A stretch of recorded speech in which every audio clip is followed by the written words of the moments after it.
Hello दोस्तों, नमस्कार। मेरा नाम है शिवा और आप लोग देख रहे हैं शिवा सिलेक्शन पॉइंट। आज मैं आपको पढ़ाने वाला हूँ जीके जीएस, जो कि दोस्तों जिसमें 38 क्वेश्चंस होंगे। आपको स्वयं उनका आंसर देना होगा। मैं केवल आपको बताऊंगा कि कौन सा बिल्कुल राइट है, क्योंकि दोस्तों मैं आपके लिए केवल जीएस का प्रैक्टिस सेट इसलिए लेकर के आता हूँ क्योंकि आप लोग प्रैक्टिस करिए कम समय में ज़्यादा क्वेश्चन, ठीक है। मैक्सिमम मैं आपको इस क्वेश्चंस को जो है 20 से 25 मिनट में 38 क्वेश्चंस को बिल्कुल आपको सॉल्व करवाऊंगा समक्ष आपके ही, ठीक है। चलिए, आप लोग गेस करिएगा कौन सा हमारा बिल्कुल राइट है आंसर। आपको बताना भी है, ठीक है। और यदि आपको हमारा वीडियो पसंद आए तो दोस्तों प्लीज़ लाइक, सब्सक्राइब, शेयर और कमेंट करना ना भूलिएगा, ठीक है। चलिए, तो अब आपकी स्क्रीन पर देखिए हमारा आ रहा है पहला क्वेश्चन, ठीक है।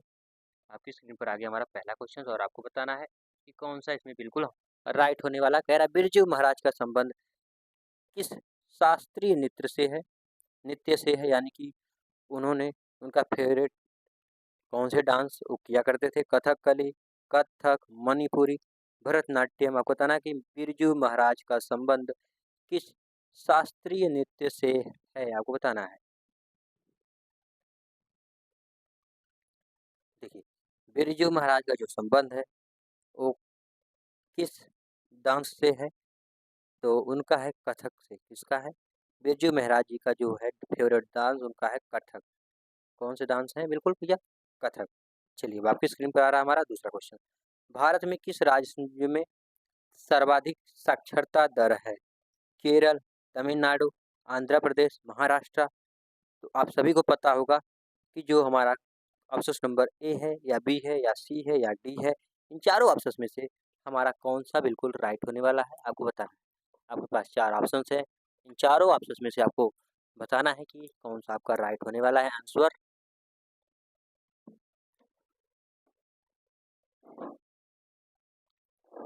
आइए मैं आपको इसका आंसर देता हूँ। देखिए, जो हमारा केरल राज्य है, कौन सा राज्य है भैया? केरल राज्य है जिसमें साक्षरता दर सबसे ज़्यादा, यानी कि पढ़े लिखे लोग केरल राज्य में ही सबसे ज़्यादा लोग हैं। चलिए, अब आपकी स्क्रीन पर आ रहा है हमारा तीसरा क्वेश्चन। ब्रह्मा समाज की स्थापना किसने की थी? आपको बताना है कि ब्रह्मा समाज की स्थापना किसने की थी। राजा राम मोहन राय, स्वामी विवेकानंद, स्वामी दयानंद सरस्वती या फिर राजगोपालाचार्य चट्टोपाध्याय। आपको बताना है इन चारों ऑप्शन में से आपका कौन सा बिल्कुल राइट होने वाला है। आपको एक एक करके सबका आंसर देना है, जो कि तीसरा क्वेश्चन आपकी स्क्रीन पर आ गया है। तो ये हमारा है राजा राम मोहन राय द्वारा, ठीक है। ऑप्शन नंबर ए हमारा बिल्कुल सही है, राजा राम मोहन राय द्वारा बिल्कुल राइट है। चलिए, अब आपकी स्क्रीन पर आ गया हमारा अगला क्वेश्चन। कह रहा है कि उत्तर प्रदेश राज्य में कौन सा जनपद तेल रिफाइनरी के लिए प्रसिद्ध है? बरेली, महोबा, मथुरा, वाराणसी। उत्तर प्रदेश राज्य में कौन सा जनपद तेल रिफाइनरीज के लिए प्रसिद्ध है? बरेली, वाराणसी, महोबा या फिर मथुरा। आपके पास ये चार ऑप्शन है, इन चारों ऑप्शन को बताना है आपको कि कौन सा बिल्कुल राइट है। प्रश्न नंबर 4 का बताना है कि कौन सा बिल्कुल हमारा राइट है। उत्तर प्रदेश में कौन सा जनपद तेल रिफाइनरी के लिए प्रसिद्ध है, तो वो हमारा है मथुरा, जो कि ऑप्शन नंबर डी हमारा बिल्कुल राइट है। चलिए, अब आपकी स्क्रीन पर हमारा अगला क्वेश्चन आ रहा है। आपको बताना है मुद्रा का क्या तात्पर्य होता है। आपको बताना है कि मुद्रा का क्या तात्पर्य होता है। मूल्य का मापक, कर्मचारियों को मिलने वाला वेतन, लाभांश, किसी राज्य की प्रतिबद्ध की कुल आय। आपको बताना है मुद्रा मुद्रा का क्या तात्पर्य है।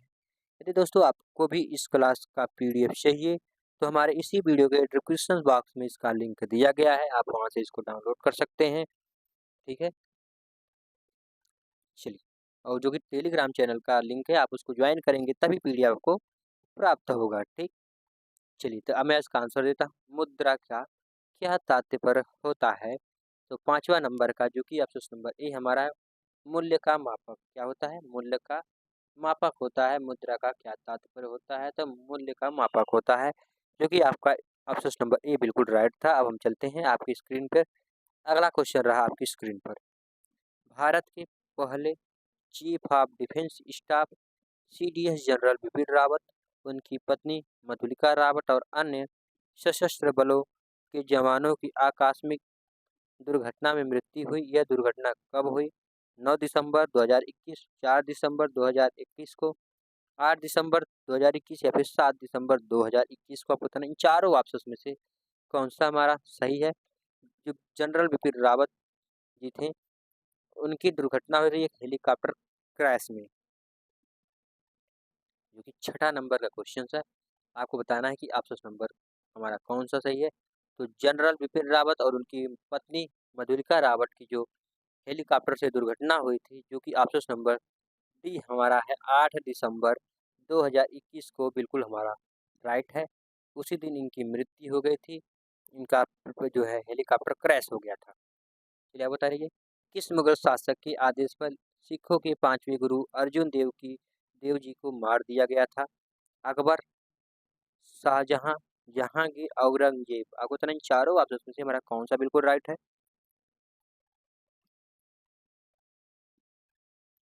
किस मुगल शासक के आदेश पर सिखों के 5वें गुरु अर्जुन देव जी को मार दिया गया था? औरंगजेब था, अकबर था, शाहजहां था या फिर जहांगीर था? तो जहांगीर के द्वारा जो है यह कार्य करवाया गया था, जो कि अमीर खुसरो की सहायता के कारण ही अर्जुन देव की क्या हुई थी भैया, मृत्यु के घाट उतरवा दिया था। कौन? जहांगीर ने।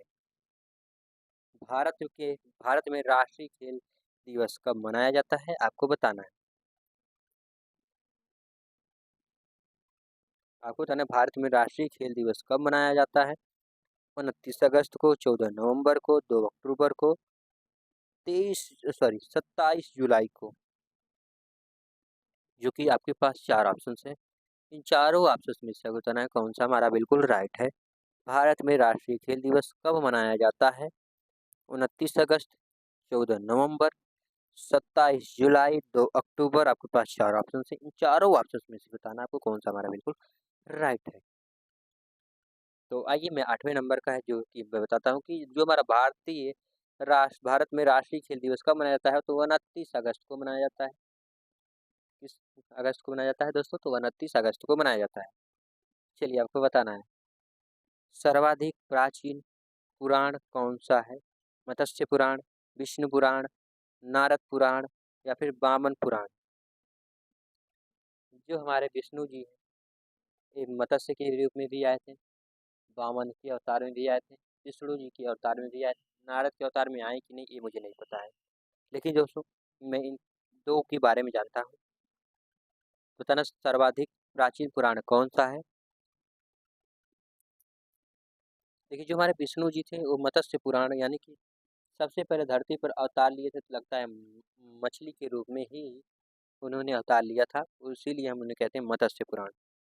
चलिए, सारे जहां से अच्छा हिंदोसिता हमारा के रचयिता कौन है? मोहम्मद इकबाल जी, CR दास या फिर महात्मा गांधी। ये तो हो ही नहीं सकते। रविंद्रनाथ टैगोर जी। तो रविंद्रनाथ टैगोर, यदि जनगण मन अधिनायक जय हे पूछता तो रविंद्रनाथ टैगोर था, सॉरी टैगोर जी थे। और जो है सारे जहां से अच्छा हिंदोसिता हमारा, ये जो है मोहम्मद इकबाल जी ने लिखा है। इसके रचयिता मोहम्मद इकबाल जी हैं। चलिए, अब आपकी स्क्रीन पर आ रहा है हमारा अगला क्वेश्चन। निम्नलिखित में से कौन सा युग्म सही नहीं है? बड़ा इमामबाड़ा लखनऊ में, फिरोज शाह कोटला दिल्ली में, हुमायूं का मकबरा इलाहाबाद में, निशान बाग जम्मू कश्मीर में। आप बताइए इन चारों ऑप्शंस में कौन सा हमारा बिल्कुल सही है, जो कि प्रश्न नंबर 11 का है। तो दोस्तों आपसे पूछा था कि कौन सा बिल्कुल गलत है, तो हुमायूं का मकबरा इलाहाबाद में नहीं है, यही हमारा बिल्कुल राइट है। चलिए, अब आपकी स्क्रीन पर आ गया हमारा अगला क्वेश्चन। क्या कह रहा है? चंद्रप्रभा मृगावन भारत के किस राज्य में स्थित है? चंद्रप्रभा मृगावन भारत के किस राज्य में स्थित है? उत्तर प्रदेश, राजस्थान, गुजरात या फिर मध्य प्रदेश में। यह है वन्य जीव अभ्यारण्य से संबंधित क्वेश्चन है। चंद्रप्रभा मृगावन भारत के किस राज्य में स्थित है? आपसे पूछा जा रहा है, जो कि प्रश्न नंबर 12 का है। आपको बताना है। आपको बताना है कि चंद्रप्रभा मृगावन भारत के किस राज्य में स्थित है। क्वेश्चन नंबर जो हमारा 12 है, ये ऑप्शन नंबर ए हमारा बिल्कुल राइट है। यह उत्तर प्रदेश में स्थित है। चलिए, अर्जुन पुरस्कार किस क्षेत्र से संबंधित है? नृत्य से, सिनेमा से, दूरदर्शन से या फिर खेल कूद से संबंधित है?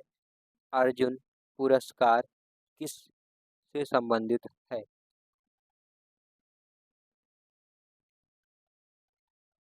देखिए, जो अर्जुन पुरस्कार जो है किस क्षेत्र से संबंधित है, वो हमारा है ऑप्शन नंबर डी बिल्कुल राइट है। खेल कूद से संबंधित है। किससे संबंधित है?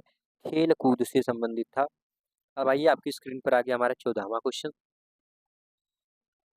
भारत में भारत कोकिला के नाम से किसे जाना जाता है? लता मंगेशकर जी को, इंदिरा गांधी जी को, पीटी उषा को या फिर सरोजिनी नायडू को? भारत में भारत कोकिला, आपको बताना है किसे के नाम से जाना जाता है? लता मंगेशकर, इंदिरा गांधी, सरोजिनी नायडू या फिर पीटी उषा?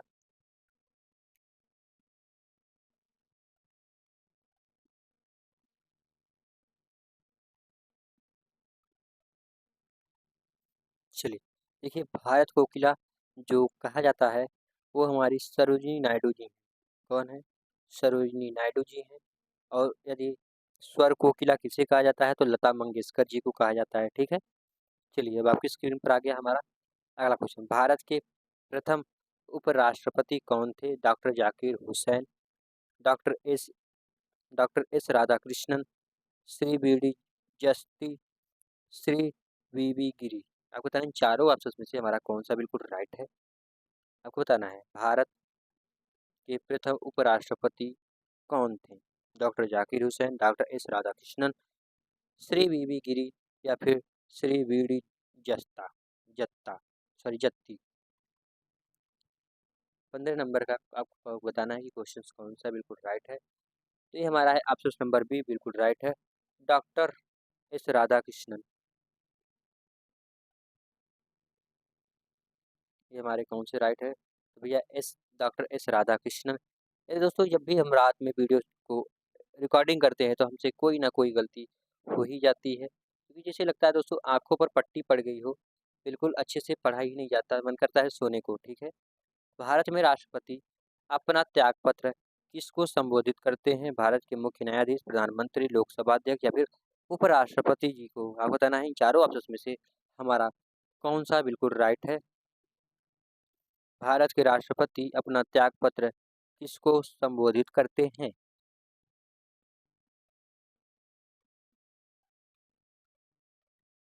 जो कि आपके पास जो है चार ऑप्शंस हैं।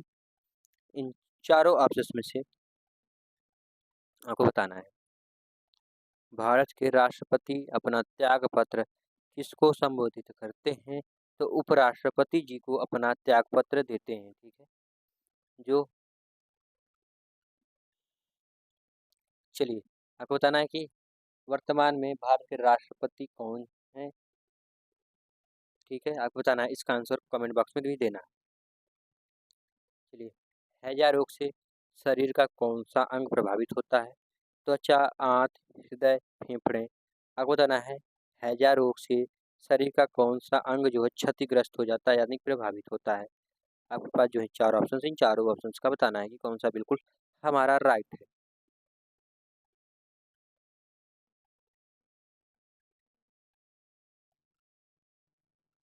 चलिए, तो जो 17 नंबर का आंसर है, मैं बताता हूँ आपको, ये है ऑप्शन नंबर बी, आंत को।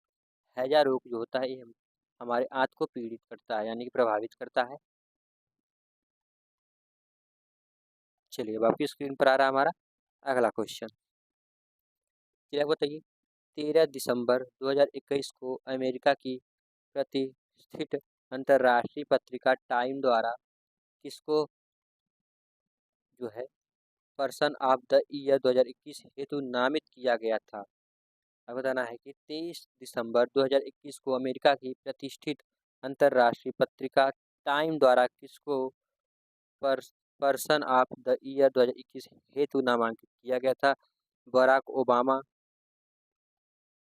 एंजेलिना जाली, एलन मस्क को, या फिर जैक डोशी? आप बताना इन चारों ऑप्शन में से हमारा कौन सा बिल्कुल राइट है। चलिए देखिए 18वें नंबर का जो हमारा आंसर होने वाला है, जो इसका आंसर है वो हमारा है option number D, Elon Musk को। ठीक है, एलन मस्क। चलिए अब आपकी स्क्रीन पर आ गया हमारा अगला क्वेश्चन। मलेरिया की दवा कुनैन, मलेरिया की दवा कुनैन किस वृक्ष से प्राप्त की जाती है? सिनकोना, बरगद, यूकेलिप्टस, या फिर नीम? आपको बताना है कि कौन सा हमारा बिल्कुल राइट है।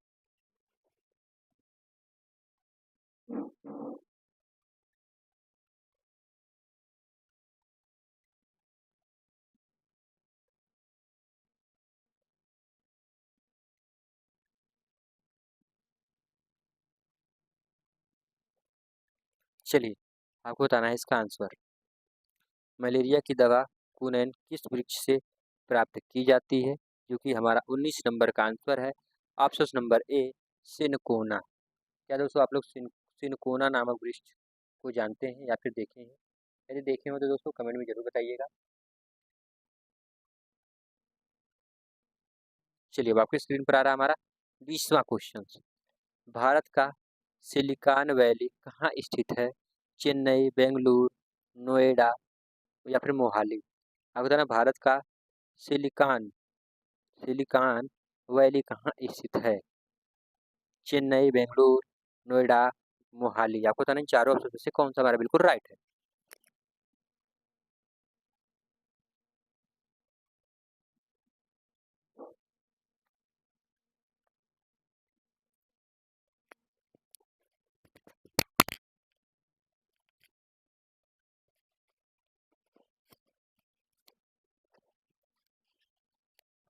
चलिए तो देखिए जो इसका आंसर है वो हमारा कौन सा है, 20वें नंबर का। 20वां का जो आंसर हमारा है वो ऑप्शन नंबर बी हमारा बिल्कुल राइट है, बेंगलुरु में। चलिए अब आपकी स्क्रीन पर आ रहा है हमारा अगला क्वेश्चन। 12 दिसंबर 2021 को विश्व के पहले गैर सरकारी उपग्रह के प्रक्षेपण के 60 वर्ष पूरे हो गए। इस उपग्रह को निम्न में से किस नाम से जानते हैं? आस्कर 1, निसार उपग्रह, लैंडसेट 9, या फिर इनमें से कोई नहीं? आपको बताना है 12वें नंबर, सॉरी 21वें नंबर का कौन सा हमारा ऑप्शन नंबर बिल्कुल राइट है। पहला, दूसरा, तीसरा, चौथा, इन चारों ऑप्शन में से कौन सा हमारा बिल्कुल राइट है? तो ये जो हमारा है आस्कर 1, ऑस्कर 1 ये हमारा बिल्कुल राइट है।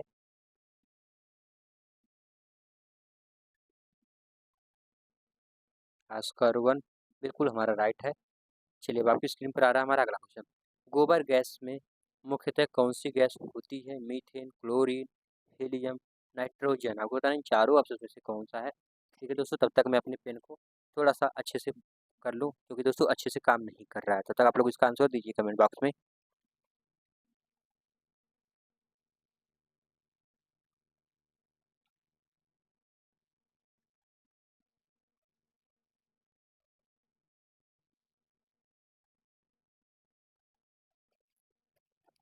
चलिए अब मैं आपको बताता हूँ इसका जो आंसर कौन सा है। 22वें नंबर का आंसर जो होने वाला है वो होगा option number A, methane gas. कौन सी गैस होती है? Methane gas. चलिए यदि आपको पता है एलपीजी में कौन सी गैस होती है, आप लोग बताइएगा। घरेलू जो हमारा गैस है इसमें कौन सी गैस भरी होती है? राज्यसभा सदस्यता के लिए न्यूनतम आयु कितनी होगी? 25 वर्ष, 30 वर्ष, या फिर 31 वर्ष, या फिर 35 वर्ष?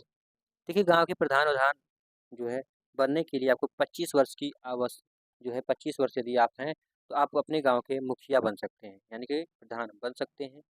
अब देखिए राज्यसभा की सदस्यता के लिए न्यूनतम आयु कितनी होगी? आपको बताना है तीनों ऑप्शन में से कौन सा हमारा होगा। 30 वर्ष, 31 वर्ष, या फिर 35 वर्ष, या फिर 25 वर्ष? इन चारों में से बताइए कौन सा हमारा बिल्कुल राइट होगा 30वें नंबर का। तो 23वें नंबर का जो आंसर हमारा होगा, राज्यसभा की न्यूनतम आयु कितनी होगी तो सदस्यता प्राप्त करने के लिए, तो हमारी होनी चाहिए 30 वर्ष। कितनी वर्ष होनी चाहिए? बिल्कुल 30 वर्ष होनी चाहिए। चलिए आपको बताना है कि दिसंबर 2021 को कुन्नूर यानी तमिलनाडु के निकट वायुसेना के हेलीकॉप्टर दुर्घटना पर विचार करें। यह दुर्घटना MI-17V5 हेलीकॉप्टर से हुई। इनमें जनरल बिपिन रावत के अलावा 11 अन्य सशस्त्र बलों के जवान थे। यह दुर्घटना सुलूर सैन्य अड्डे से वेलिंगटन जाने के समय हुई। किससे? वेलिंगटन जाने के समय हुई।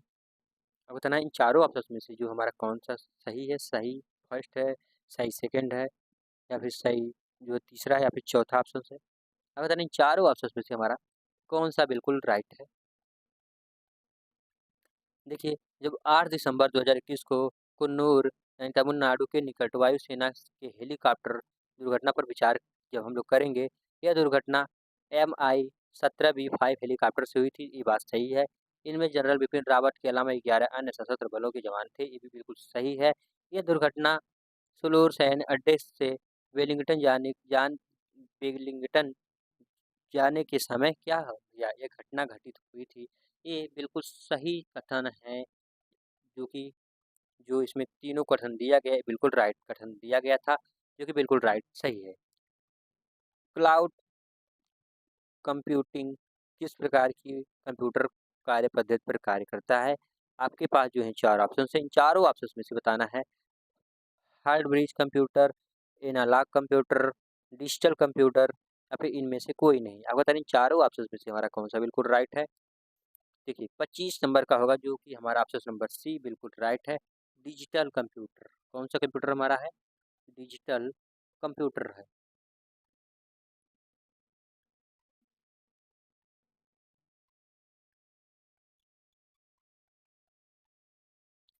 चलिए अब आपकी स्क्रीन पर आ रहा है हमारा अगला क्वेश्चन। वह ताप जिस पर कोई ठोस वस्तु अपनी ठोस अवस्था अवस्था से द्रव अवस्था में परिवर्तित हो, क्या कहलाती है? वाष्पीकरण, गलनांक, ऊर्ध्वपातन, या फिर प्लाज्मा। आपको बताना इन चारों ऑप्शन में से कौन सा हमारा बिल्कुल सही है। वह ताप जिस पर कोई ठोस वस्तु अपनी ठोस अवस्था से द्रव अवस्था में परिवर्तित हो, क्या कहलाती है? आपको बताना है। 26वें नंबर का क्वेश्चन के बारे में मैं आपसे पूछ रहा हूँ। ये भौतिक विज्ञान का क्वेश्चन है। आप सोच रहे होंगे कि देखिए यहाँ पे आप लोग जब भी हमारे क्वेश्चन को सॉल्व करें, तो यहाँ पे आप लोग बिल्कुल ध्यान दीजिए। देखिए यहाँ पे जो इसमें आपको कौन सा किस किस सब्जेक्ट से क्वेश्चन लिया गया है, वो सब बिल्कुल इसमें दिया होता है, ठीक है? तो 26वें नंबर का जो कि ऑप्शन हमारा है, वो है हमारा है ऑप्शन नंबर बी, गलनांक। ठीक है? क्या होगा? ऑप्शन नंबर बी होगा गलनांक। चलिए अब आपकी स्क्रीन पर आ गया हमारा अगला क्वेश्चन। केन-बेतवा नदी परियोजना से 103 मेगावाट जल विद्युत और 27 मेगावाट सौर ऊर्जा पैदा की जाएगी। इस परियोजना से मुख्य रूप से कौन-सा क्षेत्र लाभान्वित होगा? बुंदेलखंड, रोहेलखंड, दोआब क्षेत्र, या फिर इनमें से कोई नहीं?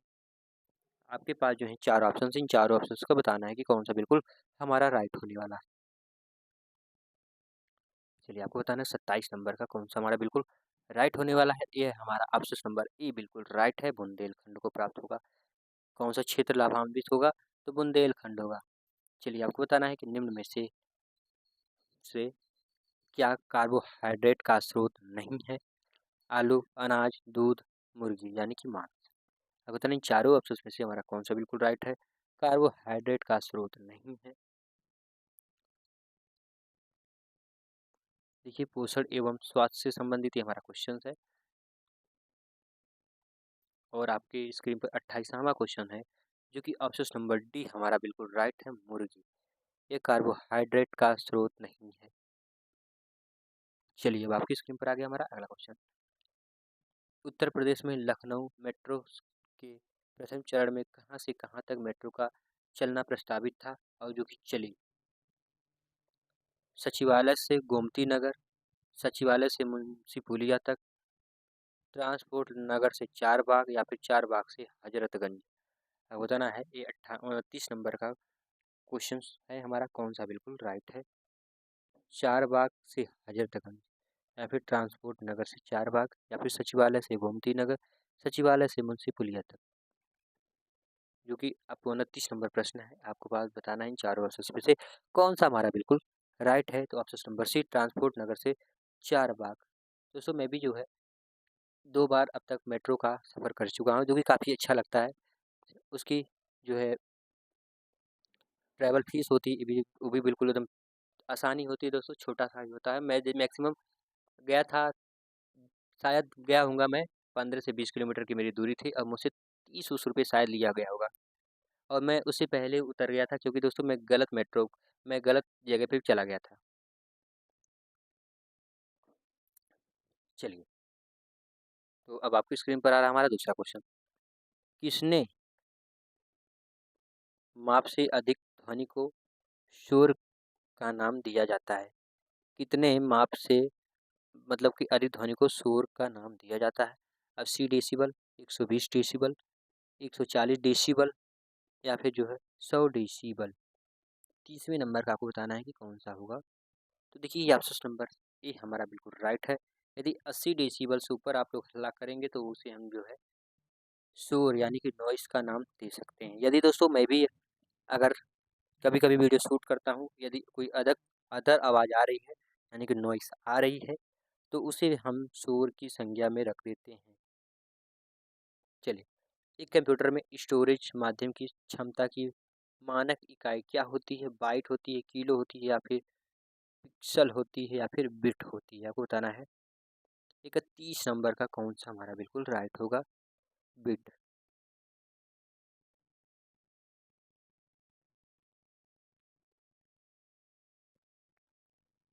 देखिए, एक कंप्यूटर में स्टोरेज माध्यम की क्षमता की मानक इकाई जो होती है बाइट। क्या होती है? जो कि ऑप्शन नंबर ही हमारा बिल्कुल राइट है, इसे हम बाइट कहेंगे। अंतर्राष्ट्रीय महिला दिवस कब मनाया जाता है? 8 मई, 8 अप्रैल को, 8 मार्च को, 8 जून को। इन चारों ऑप्शंस में से आपको बताना है कि अंतर्राष्ट्रीय महिला दिवस कब मनाया जाता है?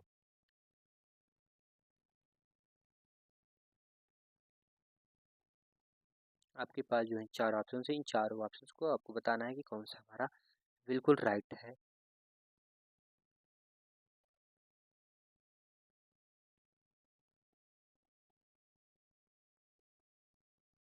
देखिए 32 नंबर का होगा ऑप्शन नंबर सी हमारा बिल्कुल राइट होगा।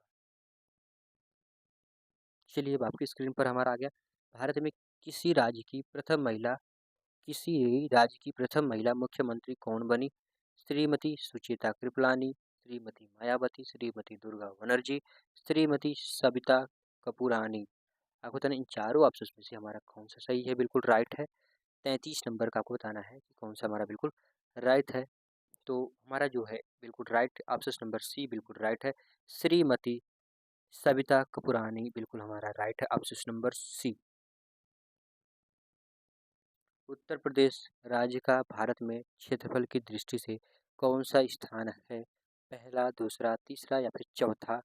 आपको बताना है कि उत्तर प्रदेश राज्य का भारत में क्षेत्रफल की दृष्टि से कौन सा भाग है? पहला, दूसरा, तीसरा या चौथा या फिर आपको बताना है चारों ऑप्शन में से 34वें नंबर का कौन सा है? तो चौथा स्थान है, जो कि उत्तर प्रदेश का चौथा स्थान है। चलिए अब आपकी स्क्रीन पर आ गया हमारा अगला क्वेश्चन। निम्न में से किस व्यक्ति को सर्वप्रथम भारत रत्न पुरस्कार दिया गया था? सत्यजीत रे, मदर टेरेसा को, सीवी रमन जी को, सी राजगोपालाचारी जी को। आपको बताना है 35 नंबर का कौन सा हमारा बिल्कुल राइट है। तो निम्नलिखित में से किस व्यक्ति को सर्वप्रथम भारत रत्न पुरस्कार दिया गया था? वो थे हमारे डॉक्टर सी राजगोपालाचारी जी ने। चलिए अब आपकी स्क्रीन पर आ गया हमारा अगला क्वेश्चन। भारत में नदी पर बना सबसे लंबा पुल कौन सा है? गोदावरी सेतु, जो कि गोदावरी नदी पर, नेहरू सेतु, सोन नदी पर, महात्मा गांधी सेतु गंगा नदी पर, विक्रमशिला सेतु जो कि गंगा नदी पर। दोस्तों अगर यदि देखी जाए तो गंगा नदी पर ही बना होगा वो, ठीक है। मैं बताना भारत में नदी पर बना सबसे लंबा पुल कौन सा है, जो कि 36 नंबर का है? तो महात्मा गांधी सेतु है, जो कि गंगा नदी पर ही बना यह सबसे बड़ा पुल है। किसी क्षेत्र की औसत जलवायु को जानने के लिए निम्न में से किसका योगदान नहीं होता है? वर्षा का, वायु की गति, वृक्षों की संख्या, आर्द्रता। किसी क्षेत्र की औसत जलवायु को जानने के लिए निम्न में से किसका योगदान नहीं होता है? अब बताना 37 क्वेश्चन का कौन सा ऑप्शन नंबर बी हमारा बिल्कुल राइट है।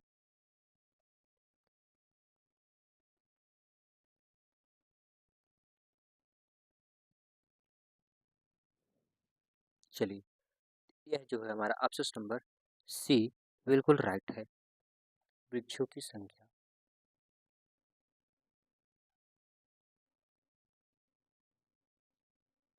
चलिए, अब आपकी स्क्रीन पर हमारा आखिरी क्वेश्चन यह रहा, उत्तर प्रदेश वन विभाग की स्थापना कब की गई थी? 25 नवंबर 1974 को, 25 नवंबर 1975, 25 नवंबर 1976, 25 नवंबर 1977। आपको बताना इन चारों ऑप्शन में से हमारा कौन सा बिल्कुल राइट है। उत्तर प्रदेश वन निगम की स्थापना कब की गई थी? चलिए, ये हमारा है ऑप्शन नंबर ए बिल्कुल राइट, 25 नवंबर 1974 को की गई थी। ठीक है, चलिए, हमारा जो है क्लास यहीं पे दोस्तों समाप्त हुआ। यदि दोस्तों हमारा क्लास यदि आपको अच्छा लगे तो प्लीज़ लाइक शेयर सब्सक्राइब और कमेंट करना ना भूलिएगा। और दोस्तों अपने दोस्तों में भी शेयर कर दीजिएगा, व्हाट्सएप ग्रुप सब में स्टेटस भी लगा दीजिएगा। यदि आपको इस क्लास की पीडीएफ को चाहिए तो हमारे इसी वीडियो के डिस्क्रिप्शन बॉक्स में मैं एक लिंक दिया हूँ जिसका नाम है टेलीग्राम। आप हमारे उस टेलीग्राम चैनल को ज्वाइन करके हमारे जो है इस पीडीएफ को डाउनलोड कर सकते हैं। ठीक है, तो चलिए फिर मिलते हैं एक अगले वीडियो में। तब तक के लिए दोस्तों बाय बाय।